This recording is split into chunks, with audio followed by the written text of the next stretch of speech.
I decided to make this quick little video about the thousands of flights canceled by Southwest Airlines this last weekend and how they spun it. Thanks for coming by to Plan, Pack, and Travel. My name is Mark Hanna, and if you haven't been here, which you probably haven't because this channel is brand spanking new and I'm just trying to get it off the ground. I plan to be leaving the country and living out of suitcases, slow traveling the world. And now, I have had a commercial pilot's license, instrument qualified, multi-engine qualified, since the late 1980s.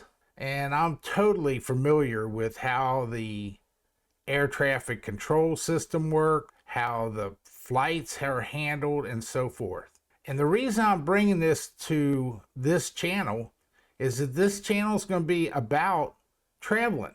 And a lot of traveling is done on airlines. And the Southwest CEO came on CNBC the day I'm making this video and talked to Jim Cramer about what happened and how those thousands and thousands of people have been inconvenienced and stranded and so forth. And he said it was a mixture of the recovering from the slowdown that we had and blah, blah, blah, blah. And it certainly wasn't because of any work-related issues as far as pilots who might not have showed up for work and crews that might not have shown up to work because of different political mandates. He might be true on that. He might be right. It might not have been pilots. Because I want to let you know a little something. During the time that this all started, the FAA has a center called Jacksonville Center. And Jacksonville Center is an air traffic control center that's not located on an airport. It's just in a nondescript building. And it is full of radar screens and flight plans and people who monitor the aircraft who are on instrument flight plan between destinations. Once you get to an airport, it's handed off to a tower facility to bring a plane in. But en route across the United States, the FAA has various centers that cover large patches of land. Now, let me look down at my notes here.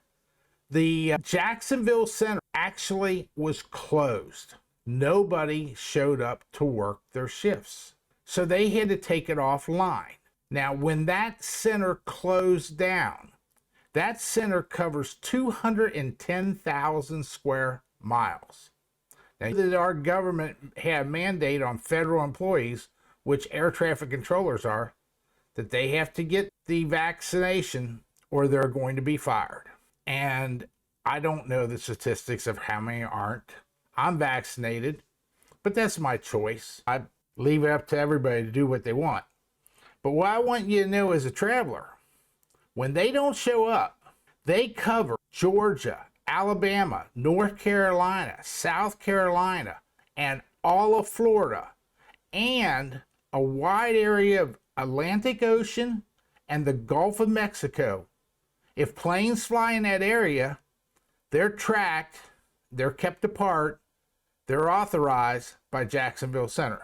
Now, if these employees are let go, and these centers that control our air traffic that let you guys travel, we're in trouble. Now, Southwest is the largest airline in Florida as far as number of passengers flown on a daily basis. And Southwest Airlines happens to have a linear route base. In other words, Southwest does a lot of point to point. Chicago to Miami, Chicago to Fort Myers. They don't have a hub and spoke system like a Delta does, where so many flights would leave one town, have to go through Cincinnati and then on to the destination, or have to go through Atlanta and then on to the destination. They don't have those big hubs. Southwest, about 60% of their flights go in or out of Florida. So when Jacksonville Center doesn't show up to work, I can see how that could throw Southwest into chaos, because there was huge detours, huge delays. Some planes had to divert to some other places. There was a lot going on. And with them being put into this position, they're getting all the blame. They're lying to you when they say it's not our pilots, who, by the way, are in the same mandates.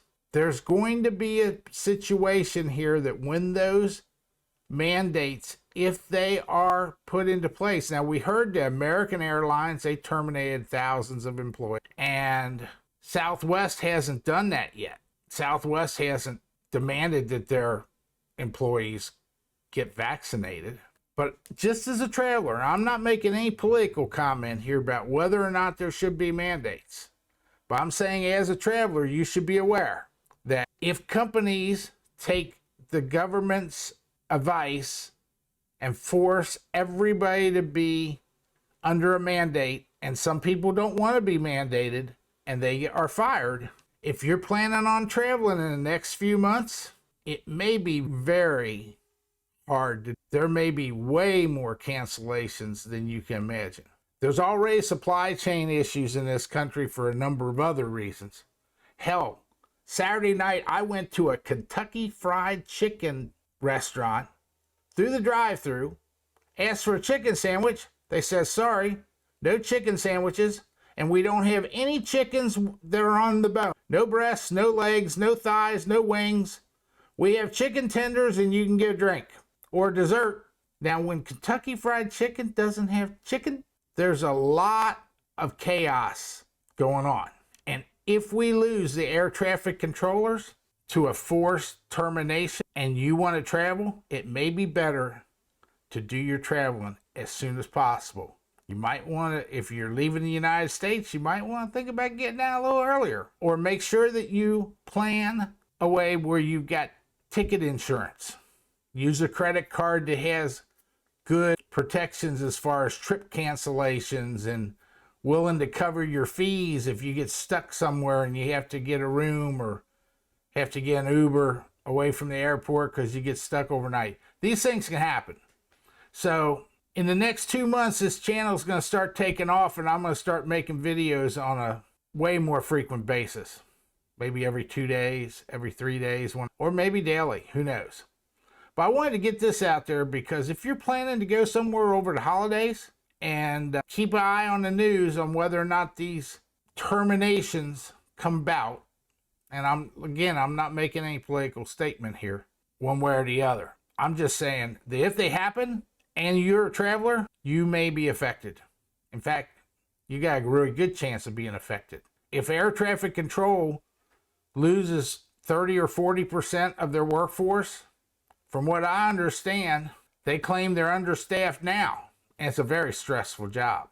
But if they lose 30 or 40% because of people who said, hey, we're just not doing it, we're not taking this mandate, air traffic is in the United States will grind to a halt. It will not be a pretty sight to try to travel around this country. So take it from that. If you found any usefulness in this video, I'd love to have you click that subscribe button. Give me a comment. That helps get the video shared to other people. I have no subscribers right now. I have no following. I'm crazy at 66 years old to even start a channel, but I'm actually starting 2 of them. I also have a Mark Hanna channel, which you'll find a link to down below in the subscription, which goes over my qualifications. But I hope to be of assistance to you in the future. And I'm going to be traveling all over the world, showing you how a guy in his 60s can live out of a suitcase. Go from 6,000 square feet to 3 suitcases. That's where we're heading. So have a great day. Stop on back now, you hear?